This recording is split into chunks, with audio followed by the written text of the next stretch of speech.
Okay, class, let's have distance by pacing problem. This is example problem in your notes. So the problem, you have a 45-meter course line AB on the level ground was paced by a surveyor for the purpose of determining his pace factor. The number of paces for each trial taken are shown in the accompanying tabulation. So you have the accompanying tabulation. The requirements is to determine the pace factor of the pacer or of the surveyor.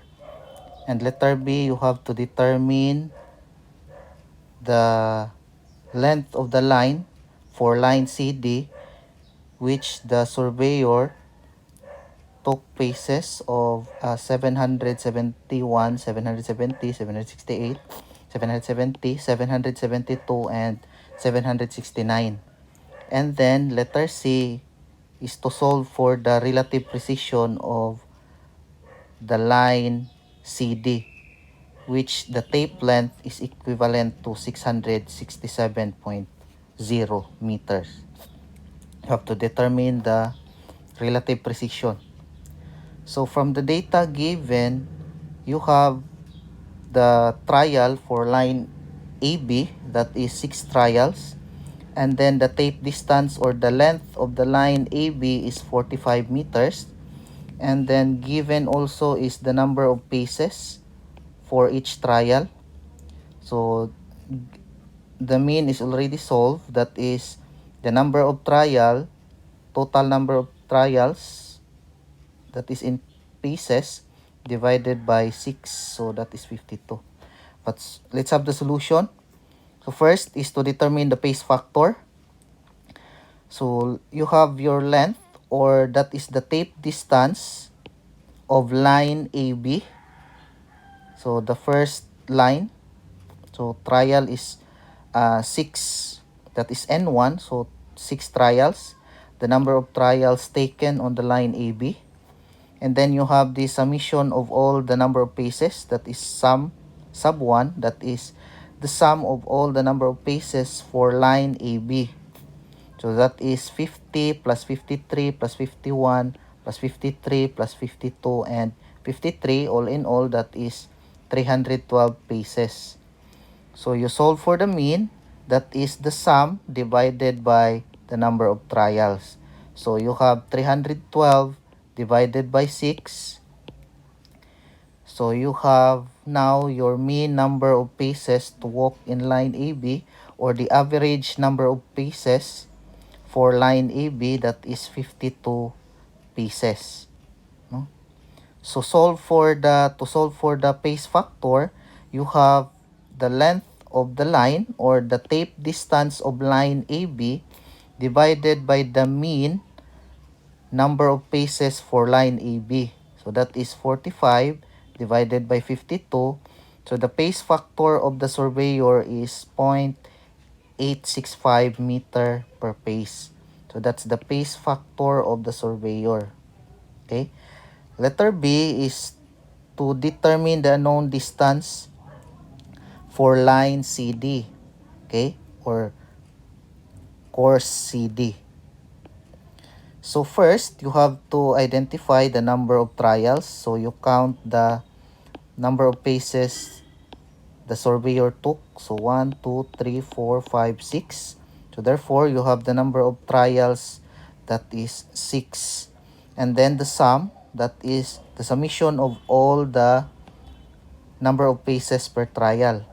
So you have 770 plus 771 plus 768, 770, 772, and 769. So all in all, you have your number of paces is 4,620.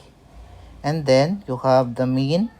To solve for the mean, that is the summation of all the number of paces for line CD divided by the number of trials, which is 6. So therefore, you have your mean, or the average, equal to 770. So that's the mean number of paces to walk in line CD, or the average number of paces for line CD. Next is your pace distance. So to to determine the unknown distance, you will now use your pace factor, which is 0.865. So the formula for the pace distance, that is the mean average or the mean number of paces to walk in line CD, which is 770, multiplied by the pace factor, that is 0.865 meter per pace. So the pace distance now is 666.1. So that is the pace length of line CD. That is the unknown distance. You now use your pace factor so to determine the unknown distance. Okay? And then letter C is to determine the relative precision. So you know already what is a relative precision from our notes.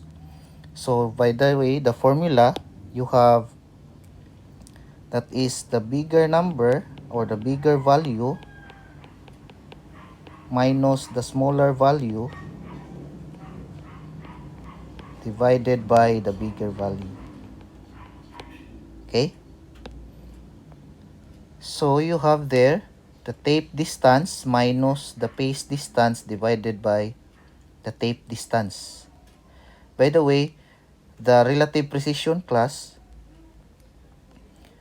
always 1.